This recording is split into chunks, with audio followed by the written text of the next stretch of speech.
Pour me présenter, moi c'est Guillaume Mollard. Donc je suis associé au GAEC Le Vivier. C'est une ferme laitière. On fait du lait pour le reblochon.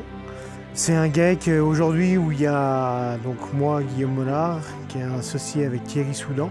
Et aujourd'hui, on a 2 jeunes en année d'essai qui travaillent avec nous, futurs associés, et une salariée. Moi, je suis installé depuis 7 ans aujourd'hui. Ça fait depuis que j'ai 10 ans que je bosse sur la ferme. Il y avait mon père qui était sur la ferme, associé avec moi jusqu'à l'année dernière, puis il a pris sa retraite. Ma famille exploite l'alpage du truc depuis 1936. Donc c'était déjà mon arrière-grand-père, puis mon grand-père, mon père et puis moi. C'est une continuité cet alpage.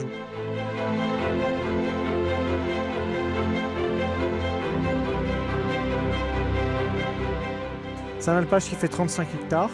C'est l'alpage laitier le plus proche du Mont-Blanc en France. Donc on est sous les dômes de Miage, sous l'aiguille de la Biennacée. Et on y accède soit depuis Saint-Gervais par la Gruve. C'est un chemin qui est un petit peu plus long.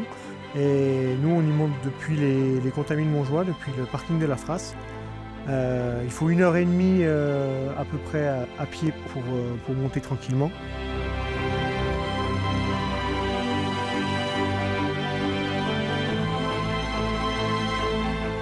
Aujourd'hui, l'alpage il est composé d'une activité agricole qui est gérée par nous avec le Vivier et une activité auberge qui est gérée par mes cousins, donc Jean-Philippe et Martine.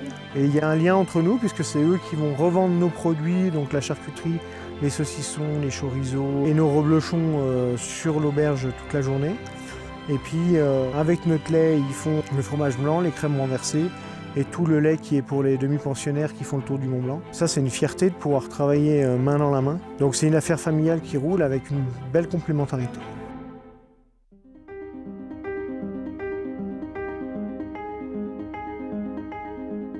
On est très attaché à ce qu'on fait et à l'environnement dans lequel on le fait. On le valorise au quotidien et c'est pas facile parce qu'avec la pression foncière, aujourd'hui, on nous pousse dans nos retranchements, c'est-à-dire qu'on nous pousse vers les sommets, mais les sommets, il y a la prédation qui nous empêche de travailler correctement.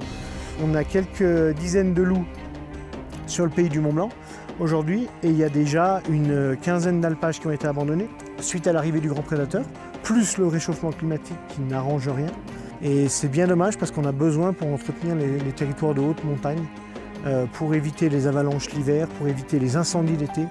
On a vu un nombre d'incendies incalculable l'été dernier dans des zones qui avaient été complètement abandonnées par le pâturage. Donc on est devant une grosse problématique pour la souveraineté alimentaire. Et moi en tant que jeune, ça me fait beaucoup de soucis. Parce que j'ai pas envie que mes enfants demain, ils aient plus les choix que nous on a pu avoir de faire cette agriculture vertueuse et de manger ces produits de qualité qu'on mange aujourd'hui.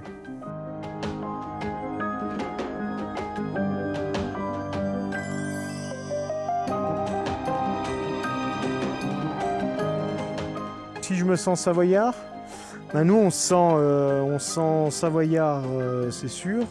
Je vais prendre la question à l'envers, c'est-à-dire qu'on se sent attaché à notre territoire et notre territoire il est bien plus vaste. C'est-à-dire que on se sent attaché à l'alpage du truc, on se sent attaché au pays du Mont Blanc, voilà, qu'on entretient tous les jours. Mais on se sent aussi bien français et c'est un espace un petit peu plus vaste. On fait de l'agriculture de montagne, qui est l'agriculture qui est réputée la plus vertueuse du monde. On est fiers de faire ce qu'on fait dans cet environnement-là, en France et en Europe. Parce que même en Europe, voilà, on est des montagnards.